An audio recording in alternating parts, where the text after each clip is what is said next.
Terima kasih Pak Ustaz. Satu lagi yang pakai di Palestina, Pak Lukman Lubis. Pak Lukman. Bismillahirrahmanirrahim. Assalamualaikum warahmatullahi wabarakatuh. Waalaikumsalam warahmatullahi. Terima kasih Ustaz Ya. atas kesempatannya ke sini. Menurut saya ini luar biasa sekali untuk kami. Ini berkah menurut saya karena begitu orang di luar yang katanya istirahat nggak bisa mendatangkan kita di sini untuk coba.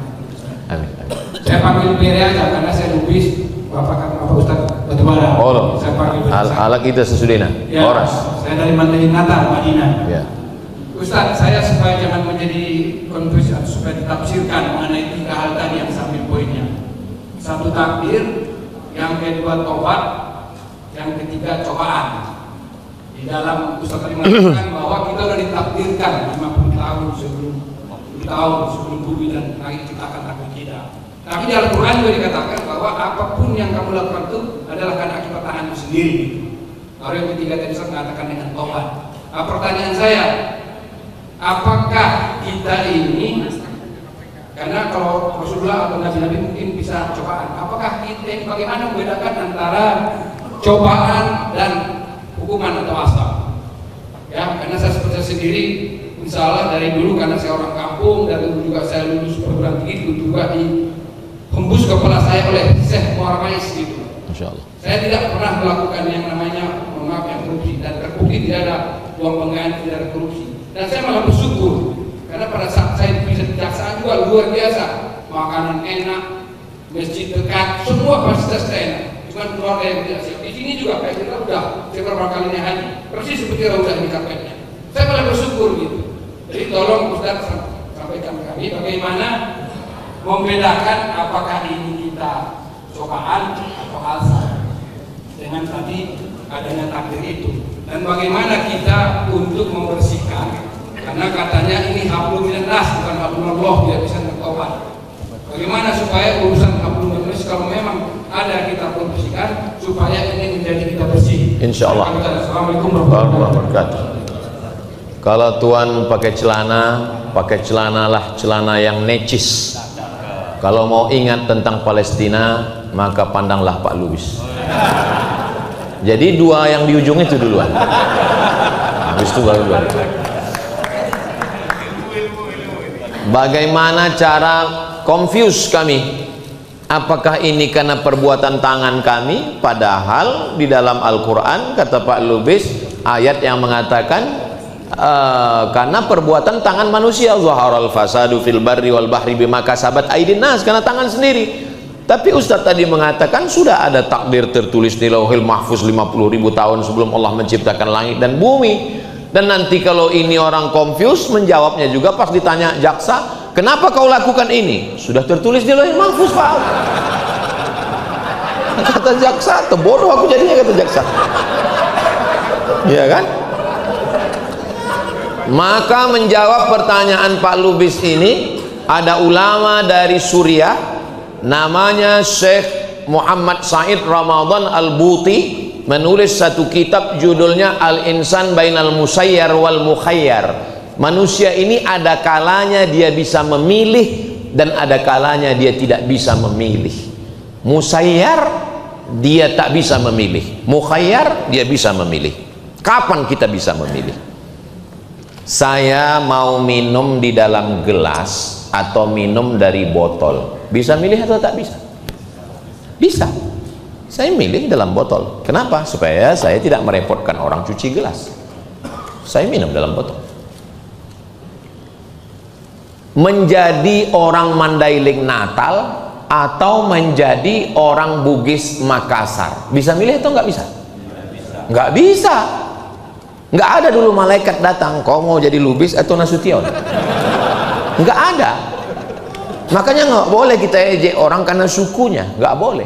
Tapi ada yang kita bisa memilih antara pacaran atau tidak, antara makan riba atau tidak, dengan penuh kesadaran. Allah kasih telinga, Allah kasih mata, Allah kasih hati, Allah kasih pikiran, Allah kasih tenaga. Wa nafsi wa ma sawaha, demi jiwa dan penciptaannya. Fa alhamaha fujuraha, ada jalan fujur, wa taqwaha, ada jalan takwa. Setelah penjelasan antara bisa memilih dan tak bisa memilih, bisalah kita klasifikasikan mana yang datang takdir dari Allah yang kita tak bisa mengelak, dan mana yang pilihan kita. Yang paling jahat adalah sudah jelas-jelas salah lalu mengkambing hitamkan takdir. Itu dua kali salahnya. Pertama dia salah pilih, yang kedua takdir. Pernah terjadi pada zaman Umar bin Khattab. Tangkap. Kenapa kau minum khamar? Dia minum khamar, hukumannya 40 kali cambuk. Minum khamar. Iya, terus ditanya, kenapa kau minum khamar? Kata dia, Allah sudah mentakdirkan aku minum khamar. Kata Umar bin Khattab, cambuk dia 40 kali, kasih bonus. Kenapa? Kata yang menghukum, 40 kali karena dia minum khamar, tambah hukuman tambahan karena dia sudah tidak sadar, bahkan menarik ayat untuk melegitimasi kesalahannya. Jadi kalau kita salah, kita bertaubat, taubat nasuha, Allah mengampuni kita. Insya Allah tidak confuse lagi mana yang takdir, mana yang pilihan kita. Yang poin yang ketiga adalah yang mana yang cobaan. Berat kali cobaan ini Pak Ustadz, besar kali. Kalau berat namanya cobaan, kalau ringan cobain.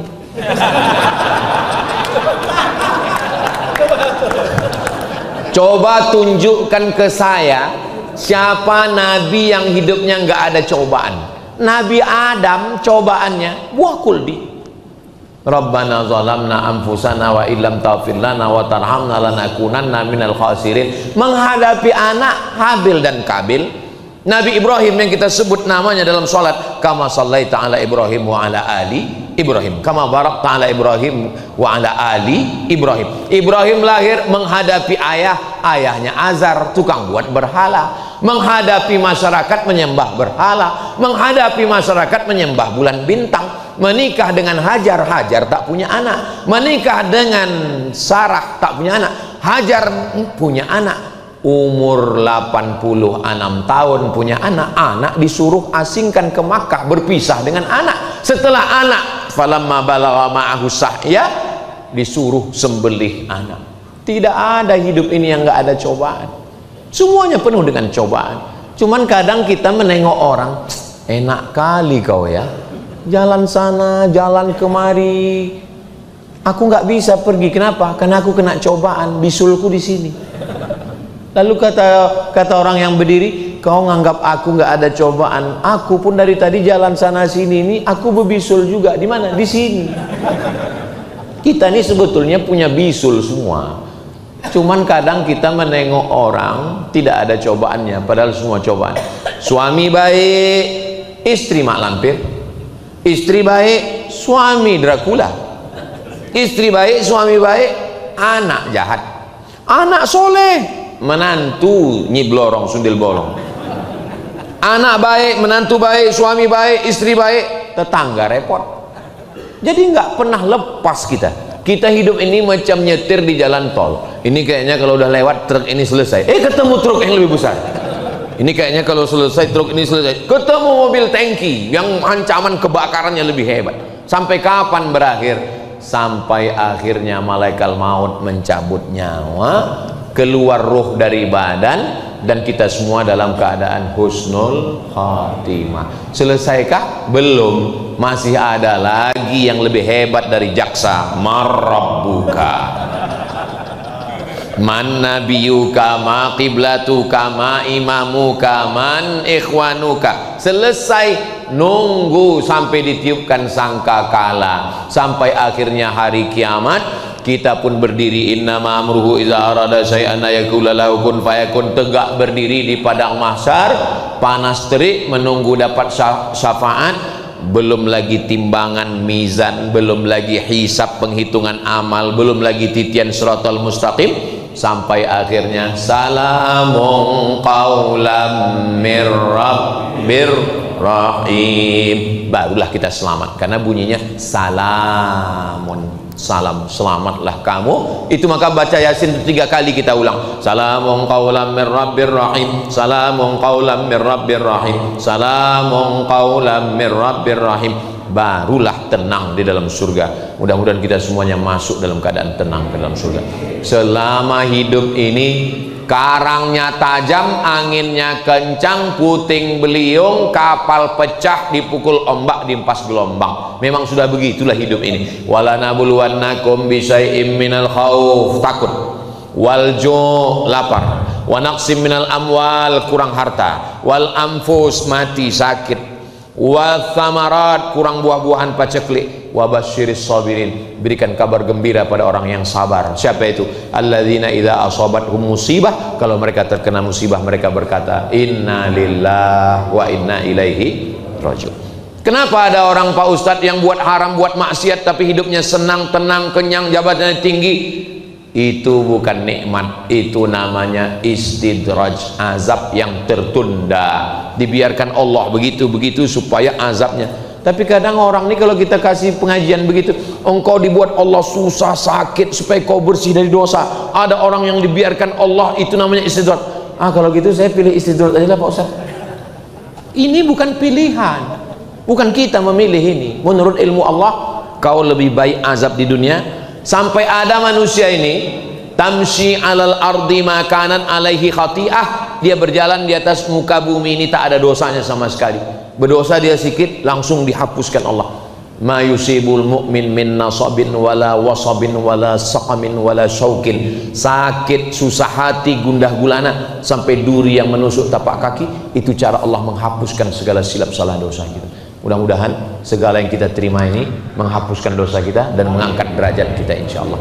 Apa yang bisa membuat kita sabar? Wasta'inu bis sabri wassalah. Banyak-banyak sholat. Sholat itu maknanya sholat, sholat itu maknanya zikir, sholat itu maknanya ingat, sholat itu maknanya sadar, sholat itu maknanya baca Quran.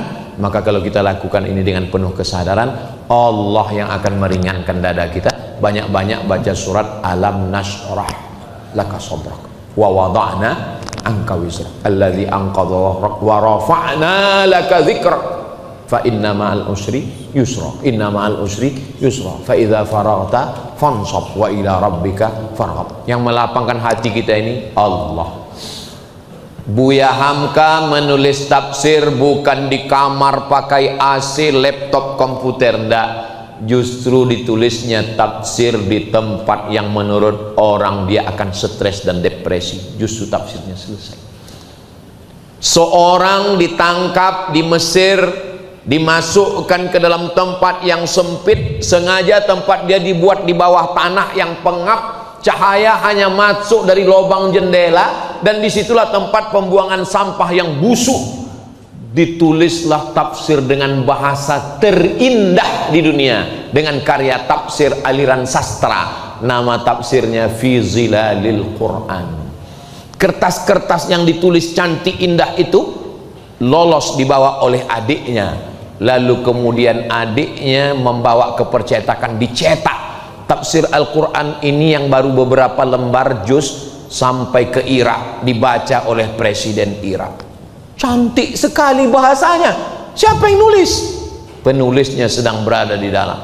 Presiden Irak menelpon Presiden Mesir Gamal Abdul Nasir. Gamal Abdul Nasir, tolong yang nulis tafsir ini jangan dihukum mati, karena indah sekali tafsirnya, supaya diselesaikannya 30 juz. Kalau bisa jangan dia dihukum mati. Lalu kemudian datanglah orang masuk ke ruangan dia membawa pena. Tolong tulis minta maaf ke Gamal Abdul Nasir. Kalau kau mau minta maaf, kau tak jadi dihukum mati. Apa kata yang nulis itu? As-sabbabatul lati tashhadu an la ilaha illallah, telunjuk yang setiap hari bersaksi asyhadu an la ilaha illallah wa asyhadu anna Muhammad Rasulullah. Haram hukumnya menuliskan permintaan maaf kepada orang yang zalim. Sampai akhirnya 1966 waktu pagi itu datanglah orang ke ruangan dia untuk mengajarkan dia talqin. Nanti waktu kau mau mati ucapkanlah la ilaha illallah. Dia tersenyum. Apa kata dia? Kau mengucapkan la ilaha illallah karena ingin cari makan. Aku digantung ini karena la ilaha illallah. Apakah kau mau menyempurnakan drama ini? Kau mengajarkan aku la ilaha illallah karena kau mau cari makan. Aku digantung nih karena memperjuangkan la ilaha illallah. sampai akhirnya digantung. Kenapa dia setegar itu? Dibukakan rahasianya oleh Syekh Abdul Hamid Kishik dalam khutbahnya, karena ternyata malam terakhir itu dia bermimpi berjumpa dengan Rasulullah Sallallahu Alaihi Wasallam. Bagi mereka yang hanya takutnya sudah hilang, tersisa hanya kepada Allah, besarkan Allah di hatimu. Dunia ini kecil, tak sampai setengah sayap nyamuk. Besarkan Allah dalam kalbumu, maka semua ucapan pandangan manusia itu terasa kecil. Maka dia tengok tiang gantungan itu macam lambaian malaikat yang akan menyelamatkan dia. Apa kata dia di muqaddimah tafsirnya? Al-hayatu fi zilalil Qur'an ni'mah. Hidup di bawah naungan Al-Quran itu nikmat. La ya'rifuha illa man dzaqaha. Tidak ada yang tahu rasanya kecuali orang yang pernah merasakannya. Lam ya'rif man lam yadhuq.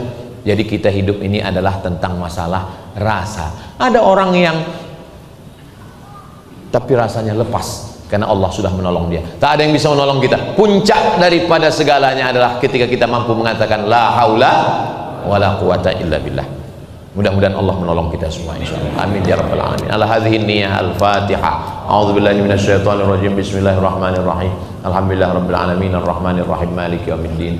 Iyyaka na'budu wa iyyaka nasta'in. Shiratal mustaqim. Shiratal ladzina an'amta 'alaihim ghairil maghdubi 'alaihim waladdallin. Amin. Allahumma shalli 'ala sayyidina Muhammad wa 'ala ali sayyidina Muhammad bijahi nabiyika Muhammad nabiyur rahmah. Dengan kemuliaan Nabi Muhammad, dengan kemuliaan hari Jumat, dengan kemuliaan sholawat, dengan kemuliaan Al-Quran, dengan kemuliaan Asmaul Husna, kami mohon kepada Engkau, lapangkan hati kami ya Allah, mudahkan segala urusan kami ya Allah. Ya qadiyal hajat, Engkau yang menunaikan segala hajat. Ya rafi'ad darajat, Engkau yang mengangkat segala derajat. Iqdi hajatina, tunaikan segala hajat dunia, hajat akhirat, hajat pribadi, hajat keluarga, terutama yang dapat melapangkan hati kami, memudahkan urusan kami. Allahumma la sahla illa ma ja'altahu sahla wa anta taj'alul hazana idza syi'ta sahla.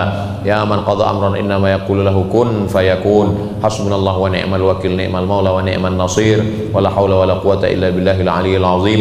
Rabbana fir lana dzunubana, ampunkan dosa kami, wa li abaina, ayah kami, wa li ummahatina, ibu kami, wa li azwajina, pasangan hidup kami, wa li dzurriyyatina, anak cucu keturunan kami, wa li masyayikhina, guru-guru kami, wa liman hadarana, semua jamaah kami ini ya Allah. Rabbana iftah bainana wa baina qaumina bil haqqi wa anta khairul fatihin. Allahumma kama jama'tana fi hadzal yaumil mubarak, sebagaimana Engkau kumpulkan kami pada saat yang mulia waktu subuh, Engkau kumpulkan kami pada hari yang mulia hari Jumat, kumpulkan kami nanti bersama orang mulia Nabi Muhammad sallallahu alaihi wasallam di tempat paling mulia surga Jannatul Firdaus. Rabbana atina fid dunya hasanah wa fil akhirati hasanah wa qina adzabannar. Wa sallallahu ala sayyidina Muhammad wa ala alihi washabbihi wasallam walhamdulillahi rabbil alamin.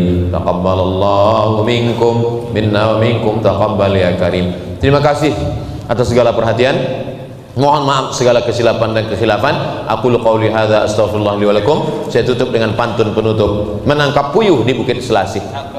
Thank you dan terima kasih. Ada lagi penutup terakhir. Ada ikan di dalam angkong. Cukup sekian, matur sekelangkong. Assalamualaikum warahmatullahi wabarakatuh. Waalaikumsalam.